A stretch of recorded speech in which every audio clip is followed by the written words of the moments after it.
Sound check, 1, 2, 3. Sound check, sound check, sound check, 1, 2, 3.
Thank you, everyone, for the Public Works Committee. Councillor Nan is the chair, but I'm the vice chair, and she's stuck in traffic, so I will take over till she comes. I hope it's okay with everybody else. Do I need a vote for that? Okay. Welcome to the Public Works Committee meeting, June 12, 2023. I would like to call this meeting to order. A reminder that all electronic devices are to be switched on non-audible function during the committee meetings. Please note the quorum is present.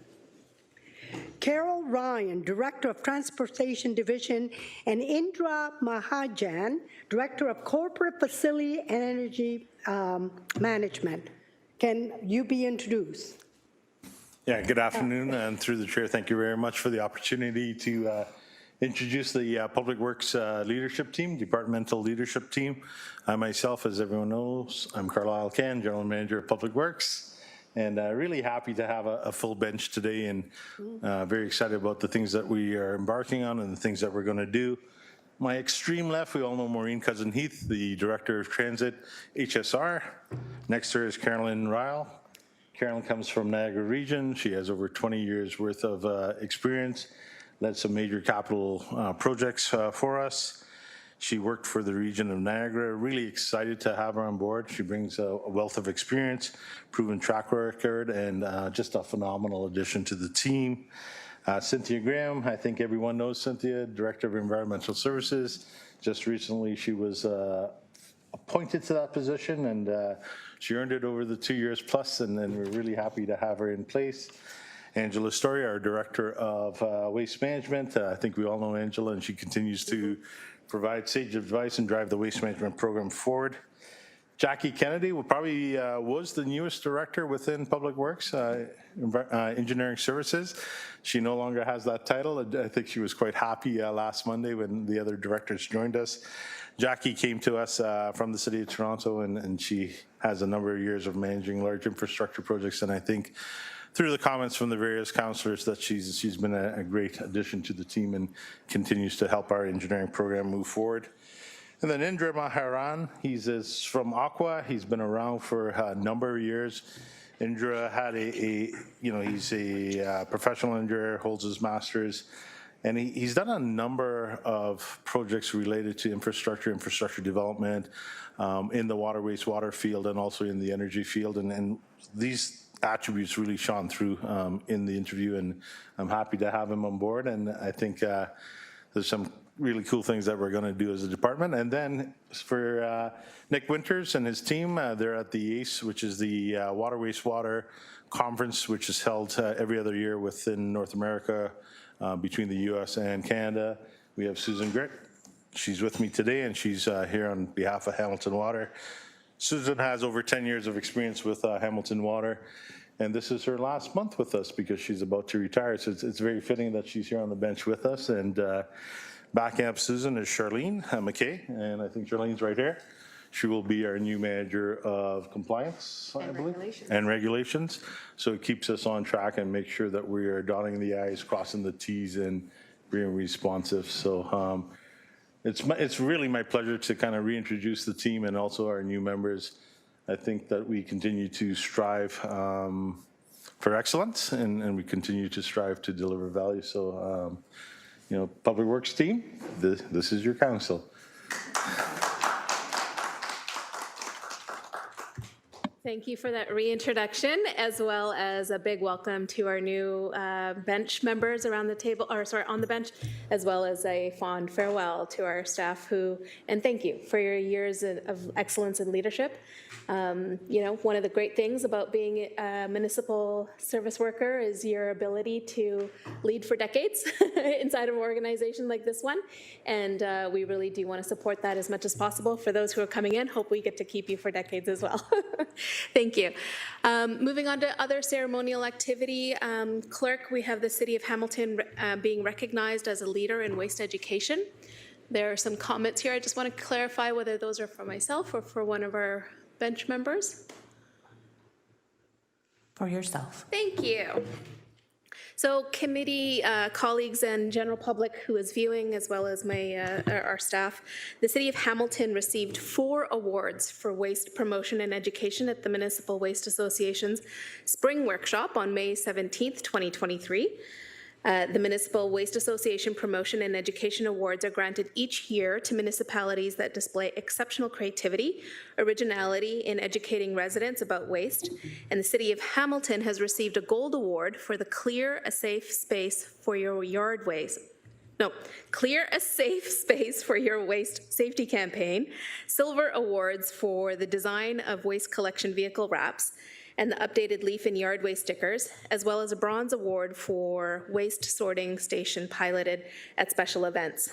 Educating our residents about waste is a key factor in having a successful waste management program in the city, which in turn helps protect our environment and keep our communities looking beautiful and welcoming. Joining us today to present the 4 awards is Emil Prepik, a member of the Board of Municipal Waste Association, and accepting the award on behalf of the city is Eliona Gorin, Community Program Analyst Jackie Colangio, who is our Project Manager of Community Outreach, and Ryan Kent, Manager of Waste and Policy Planning. Thank you to the association for the awards, and if everybody could come up for the presentation, thank you.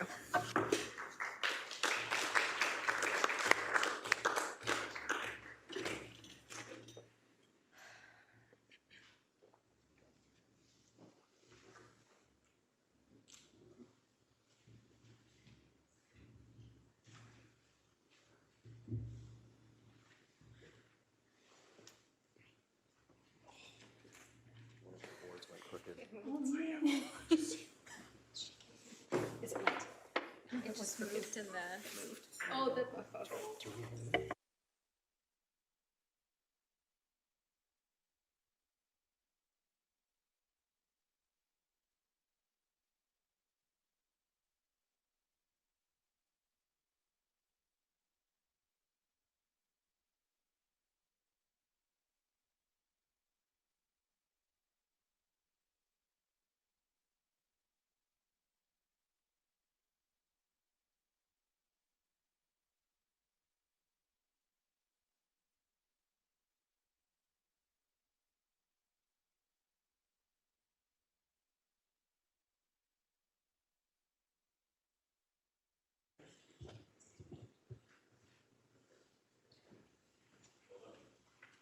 Yeah, again, thank you and congratulations to staff for all the good work. Yeah, General Manager.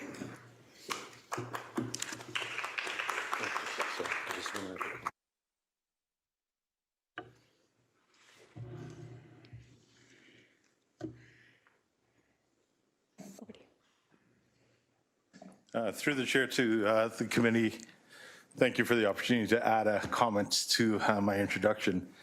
I would be very remiss if I didn't recognize Mike Field and Robin Ellis.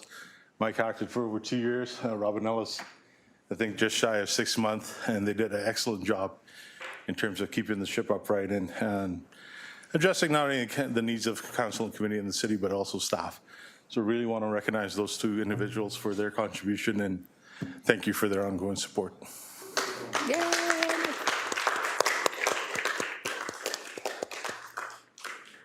Okay, with all these great vibes, let's get on with our committee meeting. First up, Elsie McIntosh, are there any changes to the agenda? Chair Annan, the following change was made to the agenda, the addition of item number 13, notice of motion, installation of windscreens at Sir Alan McNabb Tennis Court, 145 Magnolia Drive, Hamilton, Ward 14. Thank you. May I please have a mover and seconder to approve the agenda as amended? Moved by Vice Chair Paul, seconded by Councillor Kassar. Thank you both. Any discussion on the agenda as amended? Seeing none, we'll move straight to the vote. I see a thumbs up by Councillor Spadafora on the screen. In person, Councillor Jackson, Councillor McMeekin, and myself.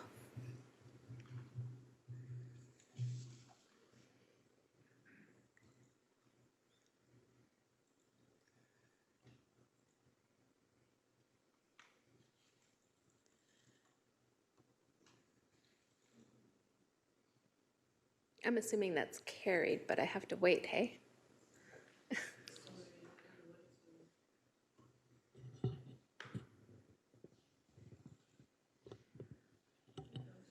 Excellent, thank you. On to declarations of interest. Any to declare at this time, committee members? Seeing none, we'll move on to approval of the minutes of the previous meeting on May 29th, 2023.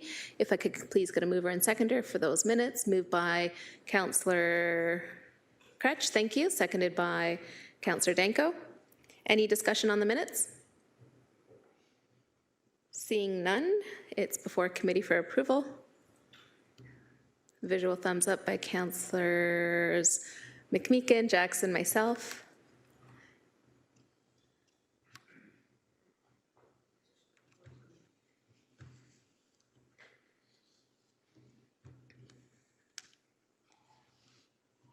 And that carries, thank you. On to consent items. First up is 9.1 Transportation Services Performance Report, PW 22079, C, citywide. May I please get a mover and seconder to get this item on the floor for receipt? Moved by Vice Chair Paul, seconded by Councillor Francis. You good with that? Awesome. We do have Manager of Accessible Transportation Services to introduce the reports, Michelle Martin. And if you could provide us a few overview comments. Oh, no, it's Director Cozen-Heath. Thank you. Thank you. Good afternoon, through the chair. This is the standard report which we are bringing to Public Works on a quarterly basis to keep you informed of the performance of the contractor and their subcontractors on the delivery of services for persons with disabilities in our community. It's a standing report, and I'd be happy to answer any questions at the appropriate. Speakers list is open. There's nobody indicating, so at this point, there's no questions or comments, and we'll move to receipt. Electronic vote for those able to, and visual confirmation in the affirmative by Councillor Jackson, McMeekin, and myself.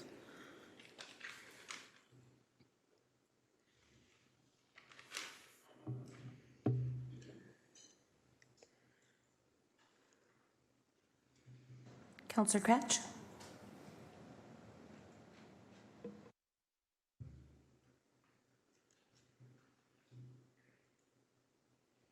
And that carries. Thank you all. Moving on to 9.2, Surface Water Quality Program 2022 Annual Update, PW Report 23040. May I please get a mover and seconder to receive this item? Thank you. Councillor A. Wilson, seconded by Councillor Taddison. Thank you. Any discussion on this item? We do have Councillor Alex Wilson, please. Thank you, and through you, Chair, really appreciate seeing this visual clarity as well, just in folks in Appendix B. I think that's a really helpful map. I haven't seen that before, so just want to draw people's eyes there. I found it really helpful. My question is basically regarding what are we monitoring versus what is our RAP delisting targets in the Hamilton Harbor Remedial Action Plan? And where do we see getting close to maybe meeting some of those targets? Are there any priority actions we've already identified in our work plan that are going to get us over a benchmark, for example? So just looking for this information to be put in context, given we already have some metrics for where we're hoping to see these numbers. Over to you, Manager. Good afternoon, through the chair. Good question. We're looking at the RAP targets in two ways. One, through the Surface Water Quality Program, but also with the new Consolidated Linear Infrastructure Environmental Compliance Approval. I wish they'd shorten that one. And we're looking to make sure that we meet those RAP targets. The Surface Water Quality Program was created after the Shadok incident, and it was an opportunity for us to look at the impacts of our infrastructure to the surface water.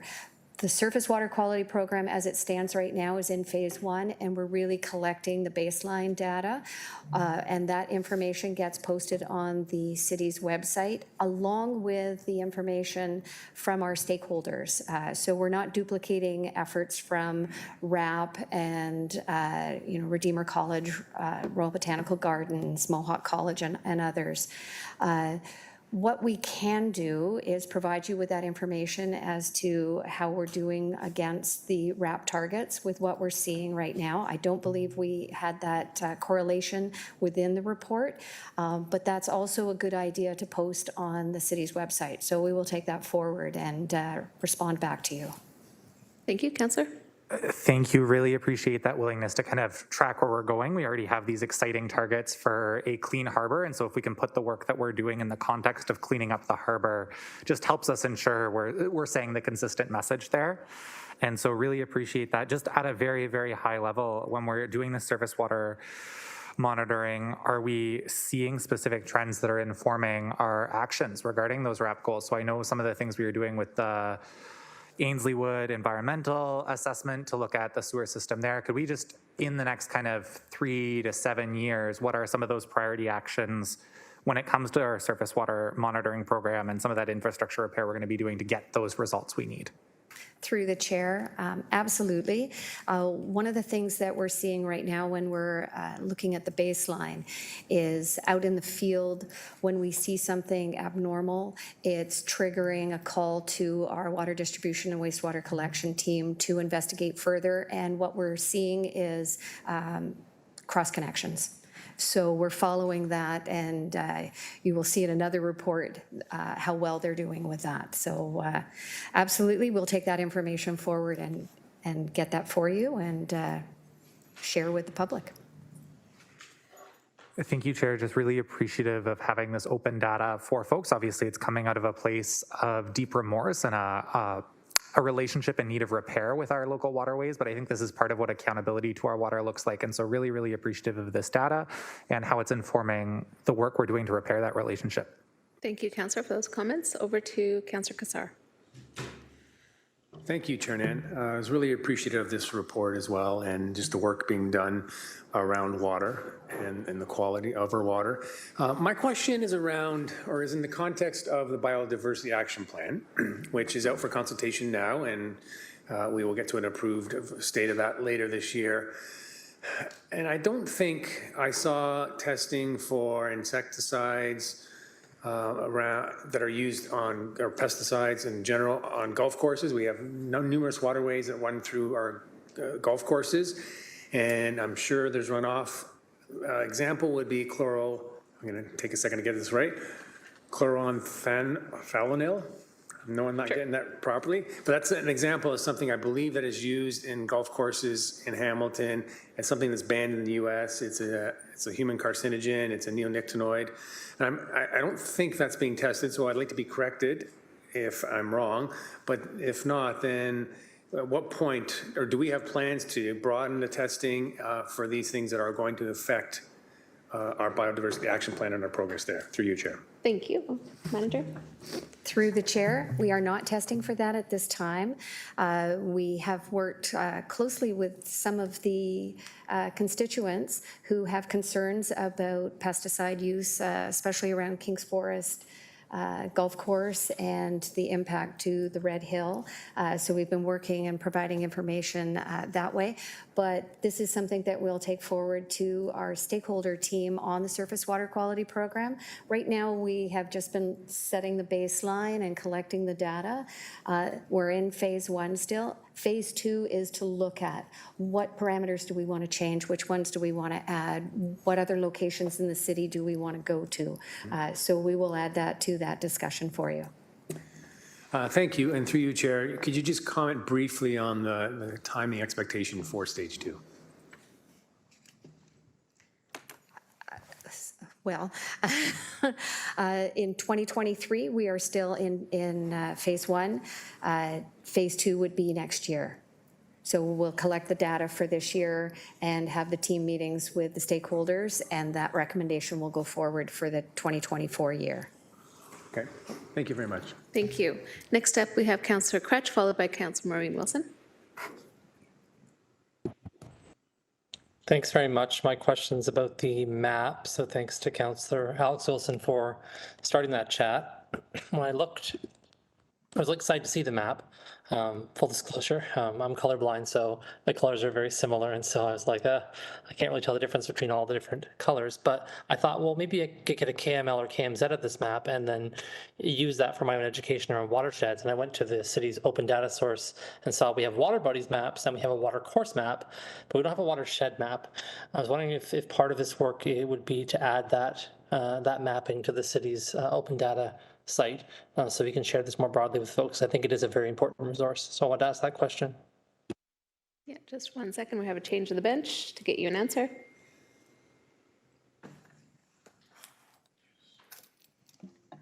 Hi, Carrie. Good afternoon. Carrie Vanderperk, Director of Watershed Management. Through you, Madam Chair, there is a plan to take a look at the maps that are there now and to essentially add all of the points that are on the current maps into the Watershed Action Plan.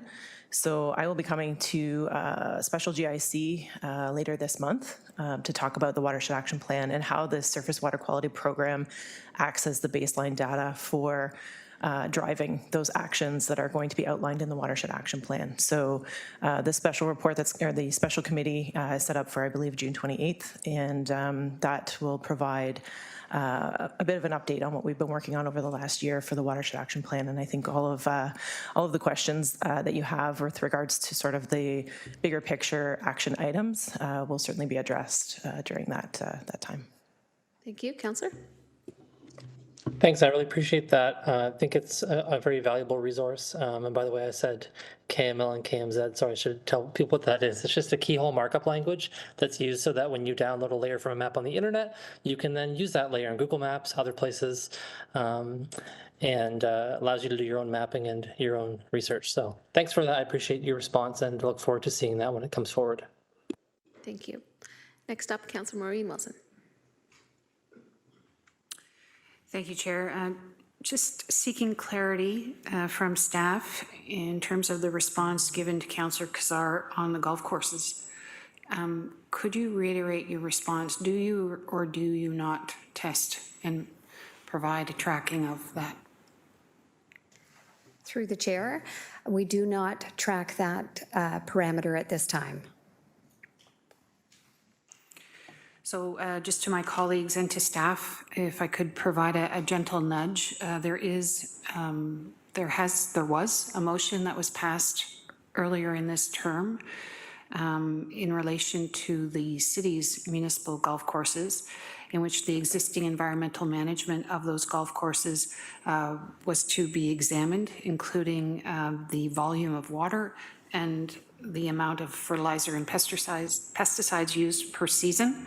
So I guess my concern is if you're not aware of that, no slight on you, but I believe there has to be some cross collaboration offered.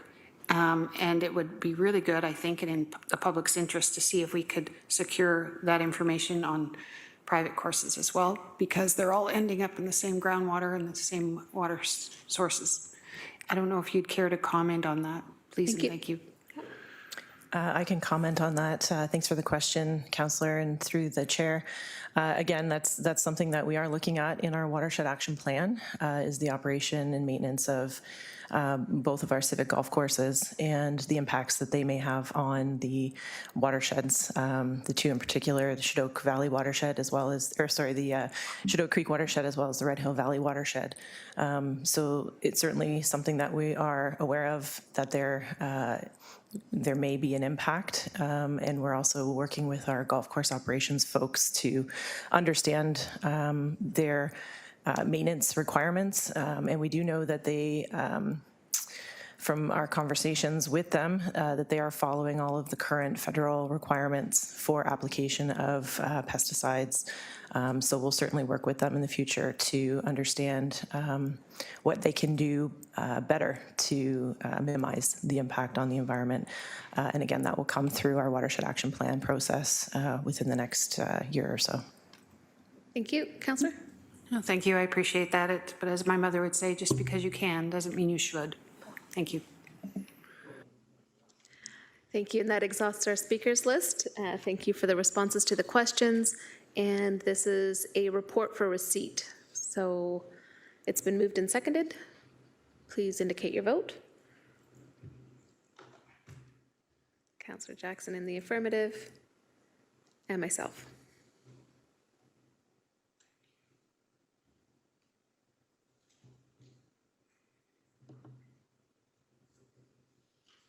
And that carries, thank you. On to 9.3, Sewer Use Bylaw Program 2022 Annual Update, PW Report 23039, citywide. May I please get a mover and seconder for this item? Moved by Councillor McMeekin, thank you. Second by Councillor Kassar. Any discussion on this? Speakers list is open.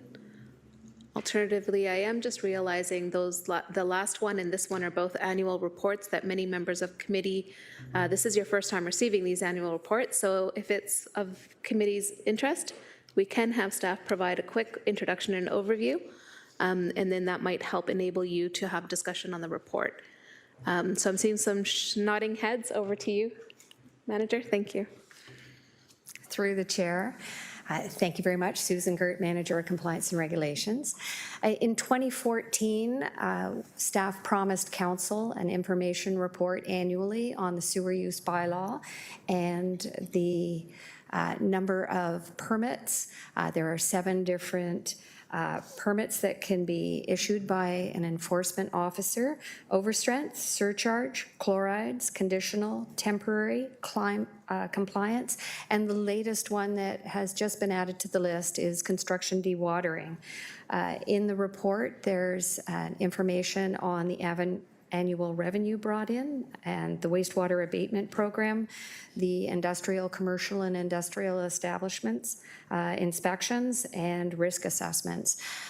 So it summarizes all of the activities that have taken place in the year, so you can see the impact of the team, but also the trending over a 5-year period.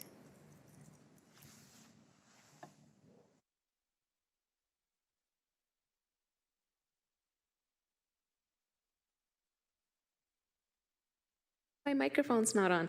Thank you for that overview, again, for public benefit. There is no further speakers on the list, so it has been moved and seconded. It's time to vote. Thank you again for the overview.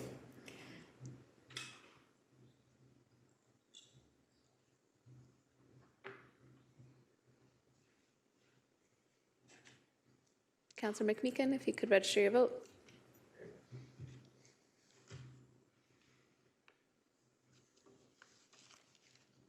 And that carries. Thank you. On to 9.4, feasibility of implementation of a digital automated information system on Lincoln Alexander Parkway and Red Hill Valley Parkway, PW Report 23043, citywide. Could I get a mover and seconder for this item? Councillor Jackson, thank you. Seconded by Councillor Taddison. Thank you both. Acting Director Mike Field is available to answer questions, as well as our new Director of Transportation, Carolyn Ryle. Yes, we do have speakers on the list. Councillor Maureen Wilson, please. Thank you, Chair. Thank you to Mr. Field for this. I'm just needing assurance. There has been some discussion in the past about electronic signs and messaging on the link and the parkway. And it was typically framed within the context of revenue generation, and I believe they may or may not be there now. A public comment, please, that this is separate and distinct from that intent and use. Thank you, through the chair. Mike Field, Acting Director of Transportation, soon to be Manager of Transportation Operations. Confirming that, yes, this is completely separate than any of the advertising signs. These would be similar to what you would see on MTO highways, just saying, 5 minutes to Burlock Drive, that sort of thing. So it would not be any revenue generation component of this. It would be strictly city traffic-related messaging on this type of infrastructure. There are existing signs on both the Link and Red Hill today. 2 types of signs. There's ones that are displaying road safety messages. Speeding is one that's running right now. And then another type of sign called a cue and a warning sign. If you're familiar with it, if there's congestion on the Red Hill or Link, it'll tell you slow traffic ahead, and that's a safety feature. So the idea is that we're examining combining those 2 types of signs together in one informational sign, and then tying it into MTO's Compass system so that we can have some information back and forth between MTO's system and our system to say, in theory, that there's there's congestion on the Red Hill or the Link, or there's congestion on the QEW or 403. So that's what these signs are intended to do. This is an old report. This is just an information update. I just felt it was prudent to bring back an information report saying we haven't forgot about this motion. We're still working on it. Here's an update on it. And like it mentions, we're looking to report back on where we're possibly going to go with this within Q1 of 2024. Thank you, Councillor. Thank you. A final question from me. Often when there is a discussion about safe street enhancements, the bingo card that's typically played is it may cause a diversion. If you seek to actually provide a safe street, it may cause a diversion in traffic from those who speed is more important than safety. My words, not theirs. Has there been any concern expressed that in alerting commuters that they may be entering into a period of congestion, and I know they can probably find this on their phone, that it could cause a diversion into neighborhoods? Is there an unintentional, perhaps, consequence? Thank you, and that's my question. Thank you also, if I could say to Acting Director Field, very much appreciative of your leadership over the last couple of weeks and months. Thank you. Through the chair to the councillor, the QN warning system that we have running on the Red Hill and the Link actually have tangible safety benefits of warning motorists of slow traffic ahead. It reduces rear-end collisions and those sorts of things as a motorist is quickly approaching slow traffic. But to your point, there's no doubt that it could lead to people looking to exit the Red Hill to the Link and divert to local roadways. However, if people use modern GPS systems, the navigation is going to lead them off of the roadway anyway. I think that these are good informational systems that we can utilize and leverage for our benefit as far as the way that we want those two roadways to operate and the messaging that we're providing to residents. The PVMS signs, for example, on the Link, those are the message boards during COVID. We use those to message COVID type of messaging for motorists too. So there's kind of some extra enhancements or examples that we can use those signs for beyond just our own traffic use. But back to your own question about does it divert traffic onto other streets? Probably it may. However, there's a larger aggregate benefit to traffic safety than there is diverting traffic off of those two expressways. Thank you. Thank you. No further speakers on the list, so it's been duly moved and seconded before committee for approval. Please vote now.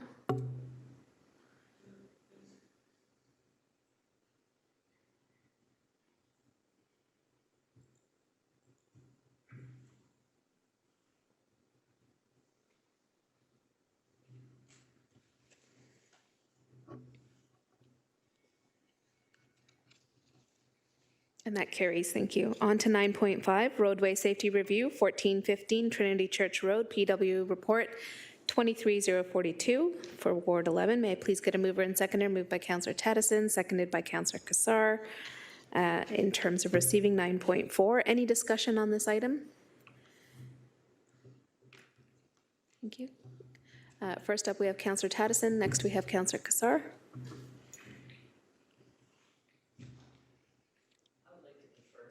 Oh, sorry, your microphone's not on. You're deferring to Councillor Cassar? For the start. Councillor Cassar and then Councillor Tedison. Okay, thank you. I know this was a long discussion, this particular address and this stretch of street in a previous public works conversation, and I was personally very eager to see a solution, not removing trees and looking at road safety overall, and just wanted to comment, very pleased to see that that is actually what's being done here. Kind of put up as a test case and really look forward to the results and the potential application elsewhere throughout the city. So that's all. Thank you, Chair Nan. Thank you. Councillor Tedison.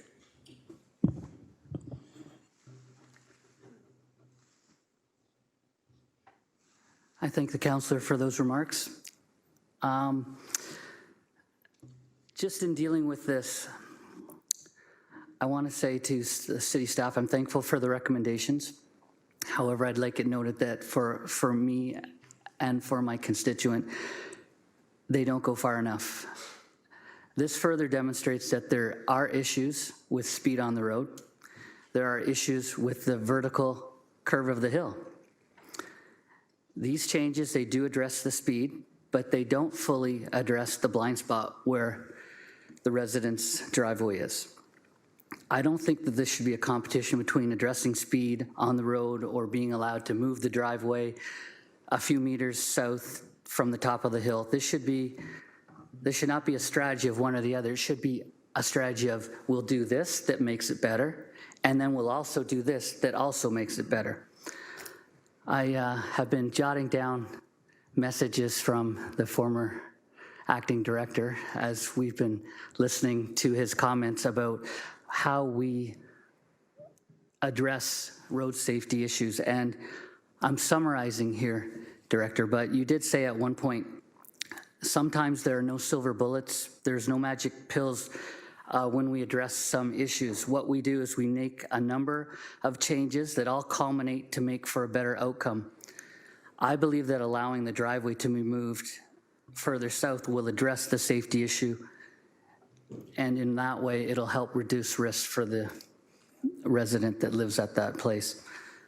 So in saying those things, I will be bringing a motion forward at a later time to address this issue. I just want to say thank you again to staff. This was, again, for me, it was never about removing a tree. It was about de-risking a situation for a family that live with that situation every day. Thank you. Thank you, Councillor. Next up, we have Councillor McMeekin. Having heard the ward councillor speak on this item, I'll pass. Oh, okay. So no further speakers on this. Thank you for the words as well as for the recommendations from staff. Also a reiteration that roadway safety is a concern and issue across our entire municipality, not just an issue in the lower city, not just an issue on the mountain, definitely in our rural communities as well. And roadway safety is something that it has really been truly consistent in terms of staff bringing forward recommendations that help us think through roadway safety changes citywide as well. So appreciative of staff's work on this file.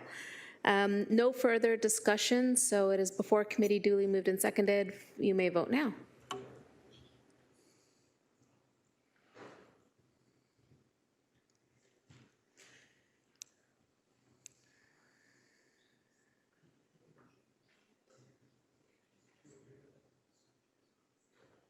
And that carries 11-0. Thank you all.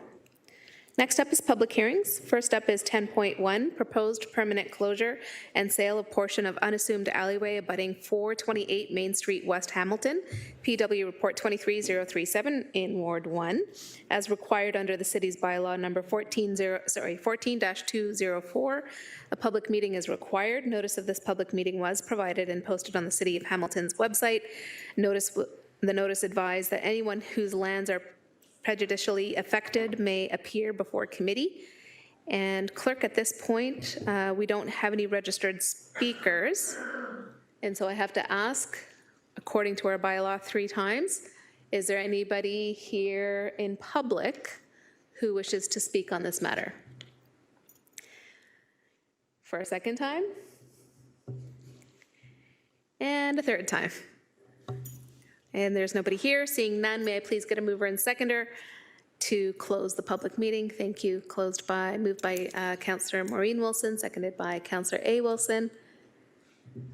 And the public meeting is now closed. On to the report. May I please get a mover and seconder to put the report on the floor? Councillor Maureen Wilson, sorry, what? Can we have the vote on closing the meeting? Please. Yeah, I suppose. So on closing the meeting, duly moved and seconded. Please indicate your vote now.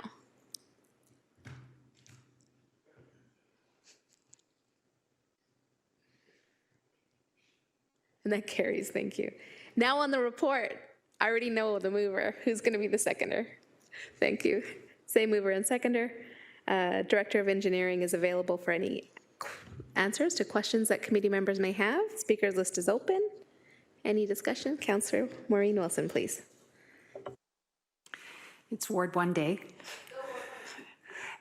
If I could just seek confirmation in the report, which I'm going to now, but my recollection is it hints that there will be an improvement, if you will, to the existing alley, and that there will continue to be full public access in and around and out. Thank you. To whomever. Director Kennedy? With regards to improvements, sorry, hi, Jackie Kennedy, Director of Engineering Services. Hi. I forgot that step. With regards to improvements to the laneway, I am wondering is that a question for Acting Director Mike Field? Or not? No? Okay. David Lamont is also on the line and he can help me out with this. I know that this particular closure is, it's an area where there's effectively a little leg at the bottom of the laneway that's being closed. So it's just closing off a bit of a... It's closing a leg that doesn't take you on a journey. Correct. Okay. Yes. Yeah. So it's a dead end that's just being absorbed into the current properties. And I will ask David Lamont, who's on the line there, Thank you. to respond to the particulars of the laneway. Thank you, Director. Thank you very much, David Lamont, Manager of Geomags and Corridor Management. So the developer has actually purchased a number of properties on New Street as well, and I believe that they are in discussions with our planning department, and part of that will be an understanding that they will take over the maintenance of that section so they can use the laneway for their development. Thank you. Thank you. Appreciate it. Thank you. No further speakers on the list. It's been moved and seconded before committee for vote.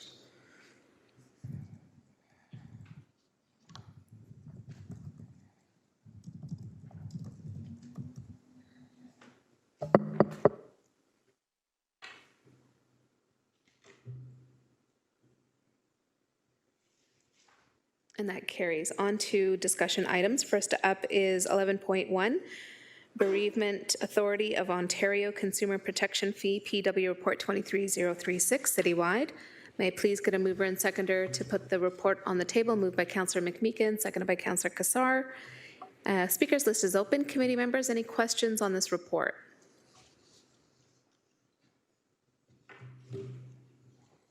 Okay, seeing no questions, nobody's on the speakers list.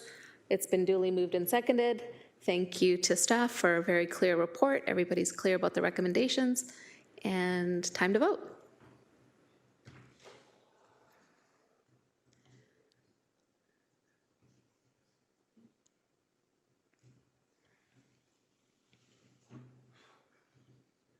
That carries. Thank you. On to 11.2, bylaw drainage superintendent, PW Report 23038, citywide. Mover and seconder to table this one. Thank you. Councillor Danko, seconded by Councillor Jackson. Any questions or discussion from committee members regarding this report? Speakers list is open. Seeing none. Efficient meeting. I'm appreciating this on a Monday. On to vote.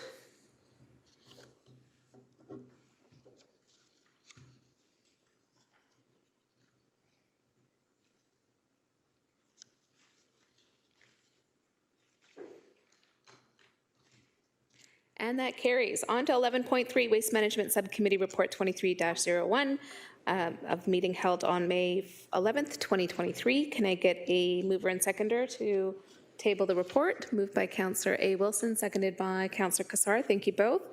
Speakers list is open. Any discussion? Councillor Alex Wilson.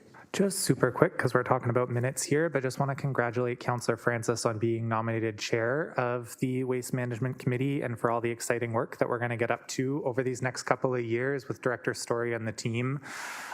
We've talked a lot about our term of council priorities, one of them being sustainability, both in our economy and in our ecology. Thinking about what is waste, how we do waste, and sustainable development are so fundamental. So really excited to be continuing on this committee, continuing some of this work, and know that there's returning members of council who've also long pushed on some reforms to our waste system. So I'm excited for a very busy term of council at the Waste Management Committee. Come join us and have fun. It is waste all day, every day. Starting off with awards and on to this committee. Looking forward to the committee's work as well. So it's been moved and seconded. Could I get a vote to approve the report before committee, please?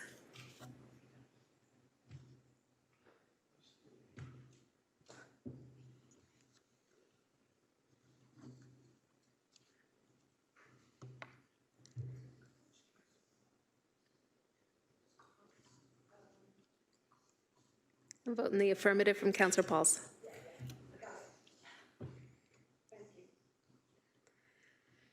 That carries. On to motions. Holy moly. It's 2:15, let the record show. Okay, first up is I need to pass the chair on to Vice Chair Councillor Pauls. Thank you. Go ahead, Chair. Thank you. Moved by myself and seconded hopefully by Ward 1 Councillor Maureen Wilson for drinking fountain installations as part of our Zero Plastic Waste initiative that isn't only in Ward 3 but across many wards. Whereas the installation of water drinking fountains and bottle filling stations can help reduce the use of single-use plastic water bottles, having a measurable impact on Hamilton's ecosystems and public health. Whereas water drinking fountains and bottle filling stations encourage residents to take advantage of tap water rather than buying bottled water or other beverages.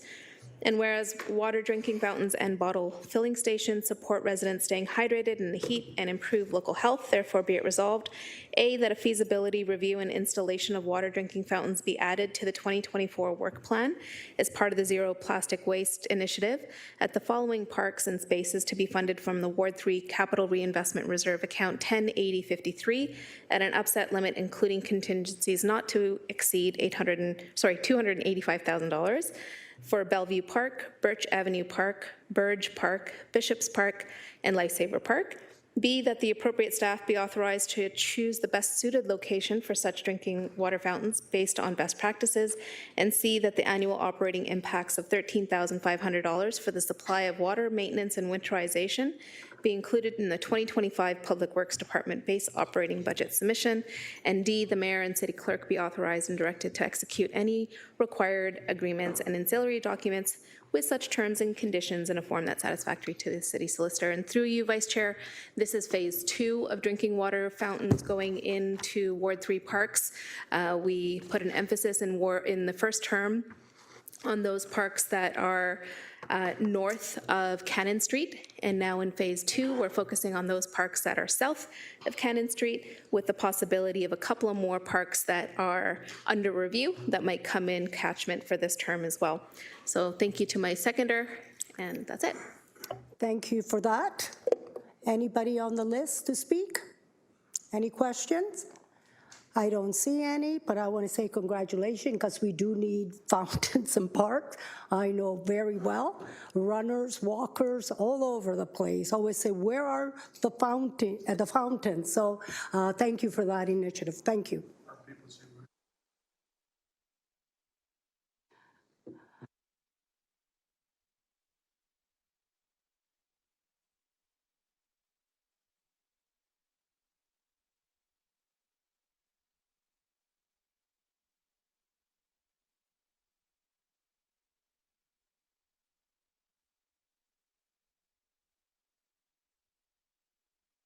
Thank you for your support, committee members. On to 12.2 is funding to support community groups with user fees at TB McQueston Park, 130 South Park Avenue for Ward 7. Councillor Pauls, please introduce your motion as well as your seconder. Thank you. And my seconder is Councillor Jackson, Ward 6. And I want to read it and then talk a little bit about it. This is funding to support community group with user fee. Whereas the Wentworth District organization is coordinating with 3 versus 3 basketball tournament fundraiser at TB McQueston Park at 130 South Park Avenue to support child and youth mental health for the City of Hamilton residents. Users' fees are charged by the City of Hamilton to offset costs outside normal service levels to support events and tournaments within the parks. And whereas this group is seeking funding supports to assist with these users' fees for their event costs, therefore be resolved. The 2000 and $20.21 be supported the user fee costs associated with the Wentworth District 3 versus 3 at TB McQuestion Park at 130 South Park Avenue to be funded from the Ward 7 discretionary fund account 3302109700 be approved, and that the mayor and the city clerk be authorized and directed to approve and execute all requirement agreements and auxiliary documents with such terms and conditions in a form of satisfaction to the city solicitor.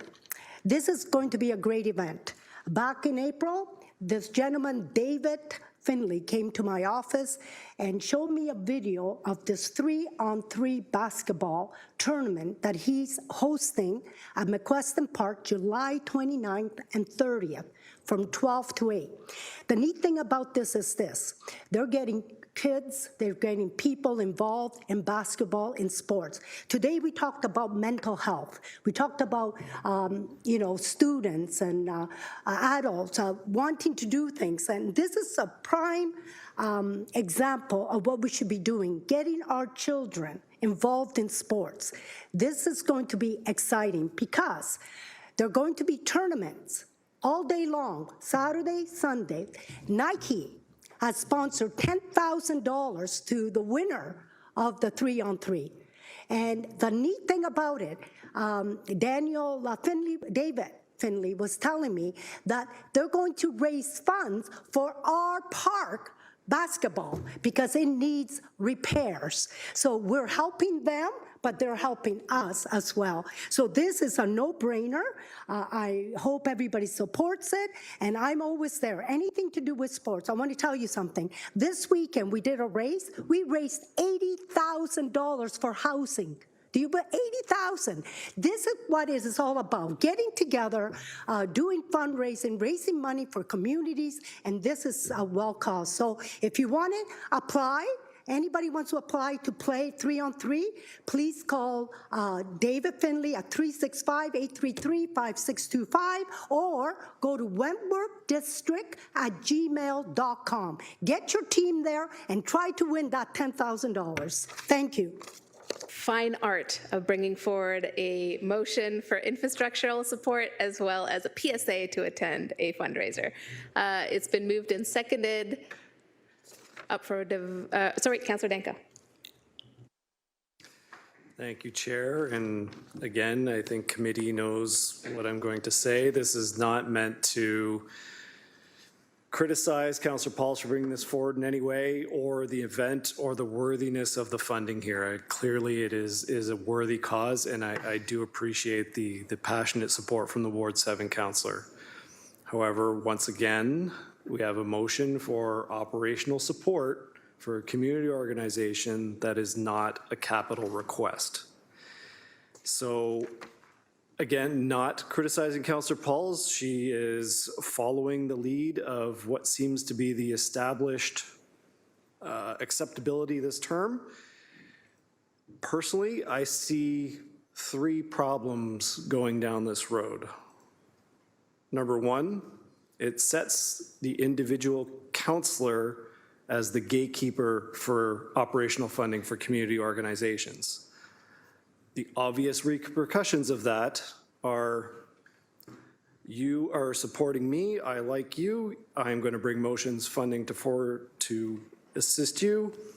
You are a pain, I don't like you, I'm not bringing anything forward to support you, with no policy or evaluation or guidance. I am the individual decider of whose funding I bring forward.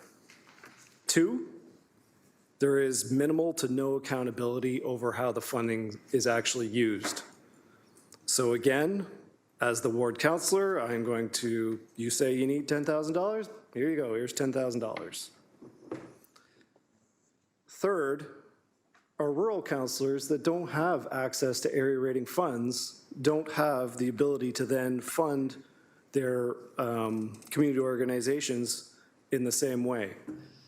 And I think in the past, that has been a major reason why we've had, whether it's in policy or not, an agreement to not fund organizational funding through area rating. It is for capital, for physical things.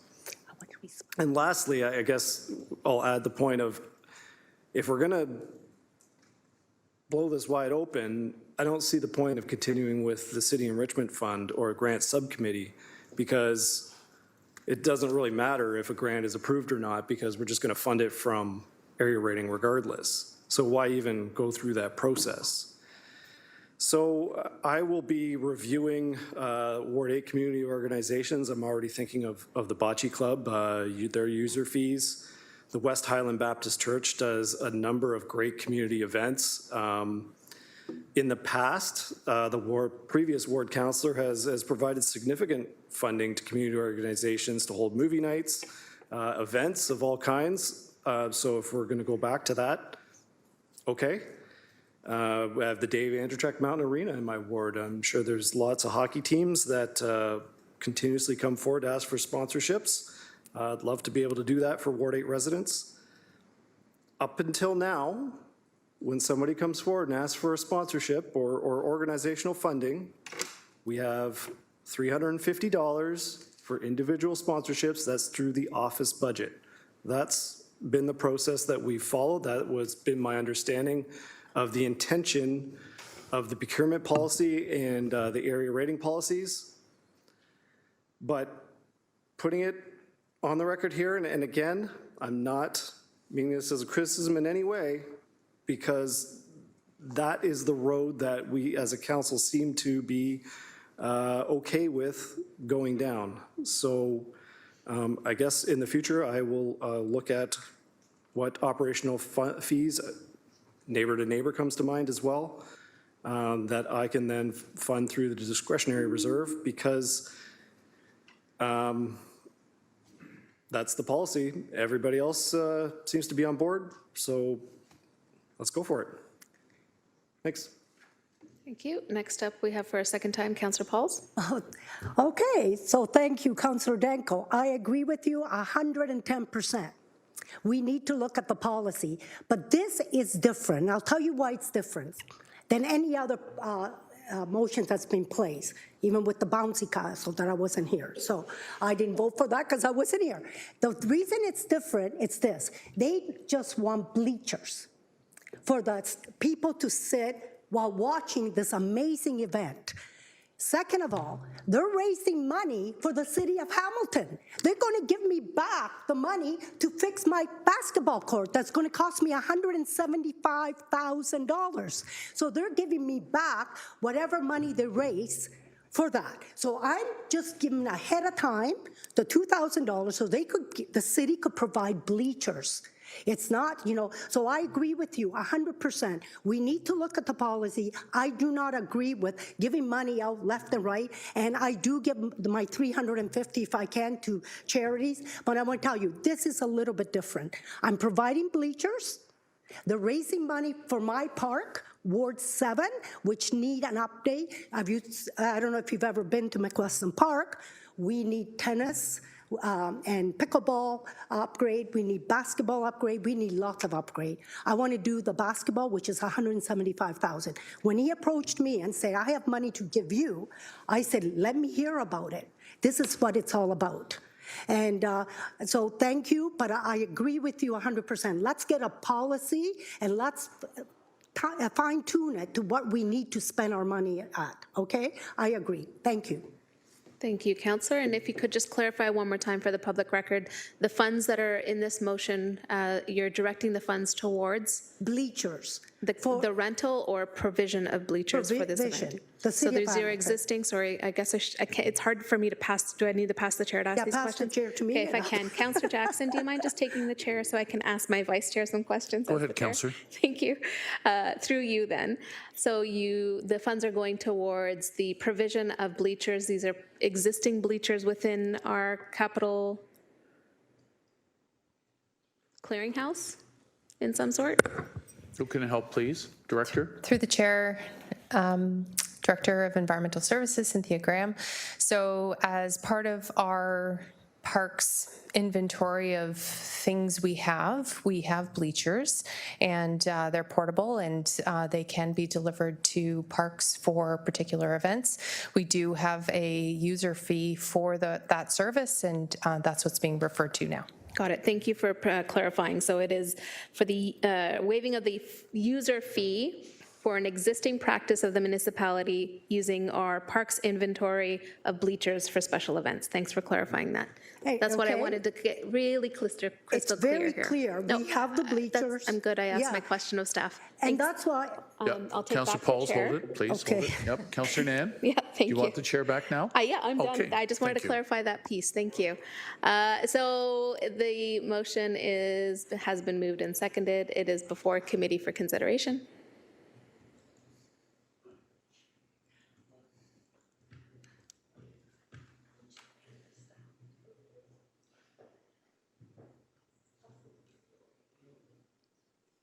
And it carries. Thank you. Notices of motion. First up, we have Councillor Spatafora, 13.1, installation of windscreens at Sir Alan McNabb Tennis Court, 145 Magnolia Drive in Ward 14. Can you please bring forward your motion to waive the rules? Wait, is he here? No. Okay, he can put it on the agenda for next committee. Onwards to 13.2, Ward 1, murals in Churchill Park. Councillor Maureen Wilson. I understand you want to waive the rules? Please proceed. Thank you. So I sent a note. I hope you all received it. I'm deeply apologetic in that we've had this motion in the works for quite some time, and I just didn't hit the send button, and it didn't end up where it was supposed to be. Actually, both 3.2 and 3.3 are time sensitive, but I won't press my luck. I'll bring 3.3 if I could to council, but 3.2, I'm asking the support of this council to waive the rules so you can consider 13.2 as a motion. Please and thank you. Thank you, Councillor. And Councillor McMeekin has offered to second your waiving of the rules motion. Thank you. So committee members, please vote for waiving the rules.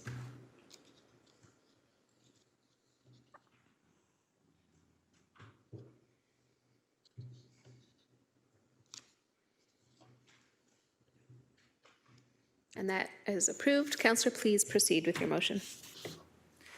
Thank you very much, colleagues. It's moved by myself and seconded by Councillor Kazar, and I'll read it into the public record given the frog leaping I'm doing here. Whereas the land upon which the Churchill Clubhouse resides sits on the traditional territories of the Erie Neutral, Huron-Wendat, Haudenosaunee, and Mississaugas, whereas the visual language of art can help tell the stories of Indigenous experiences, oral traditions, and teaching, whereas truth and reconciliation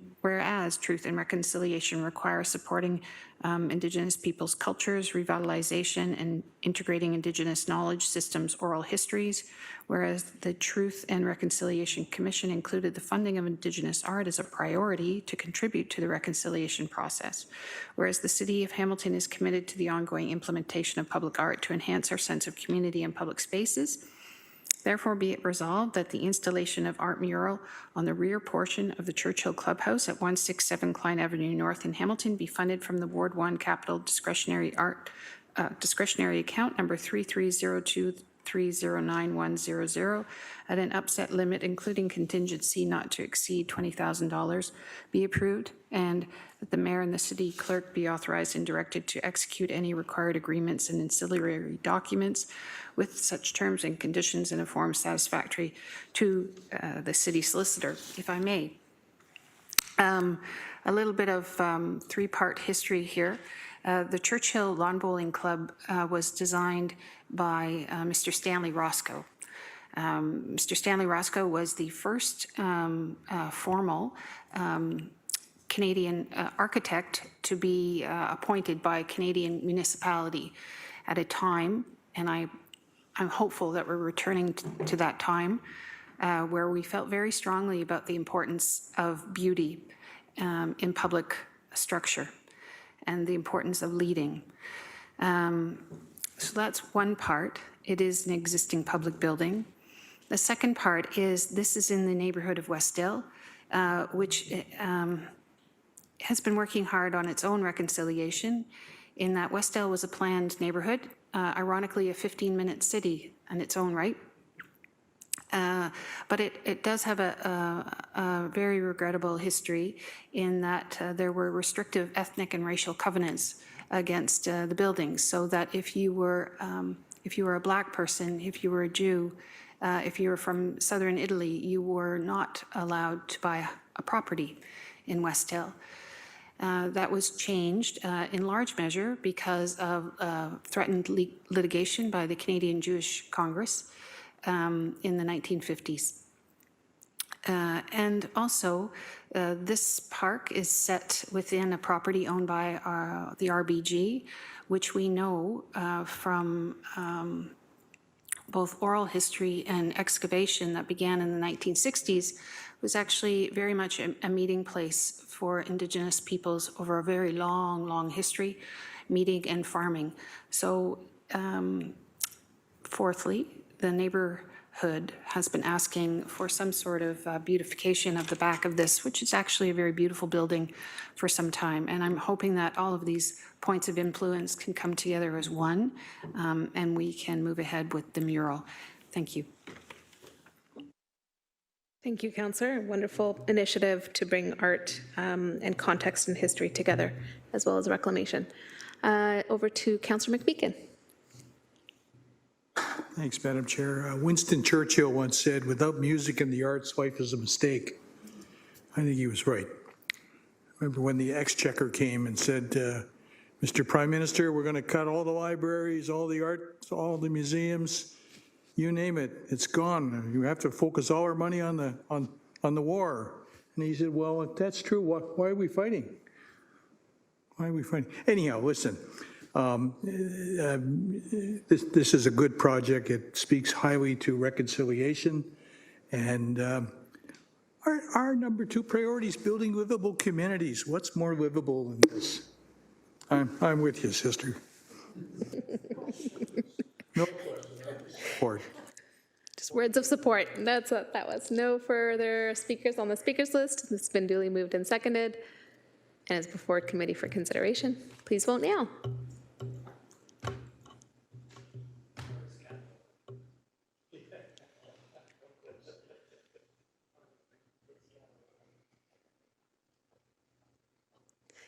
And that carries.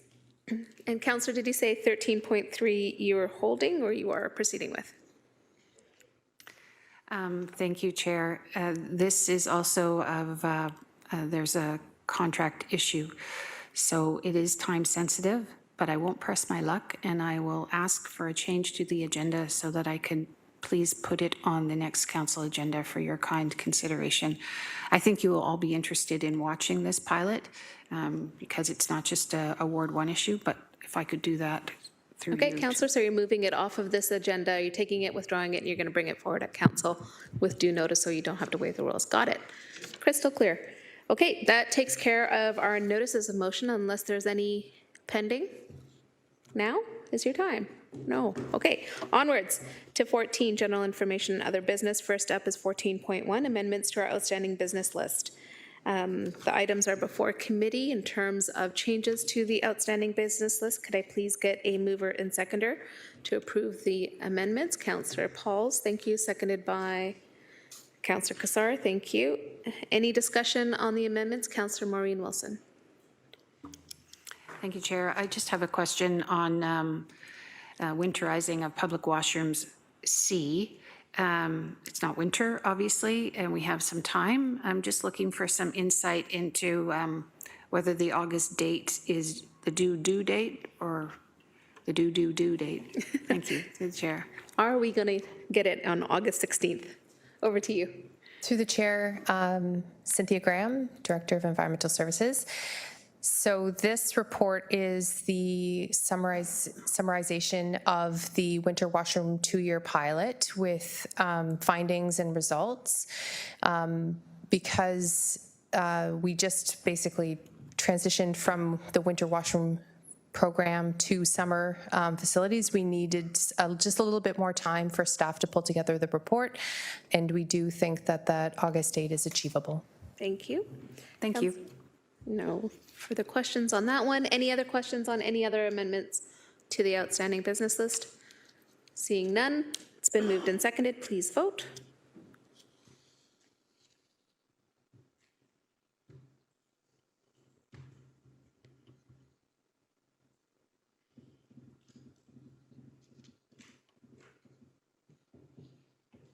And that carries. Thank you. Any other items for general business?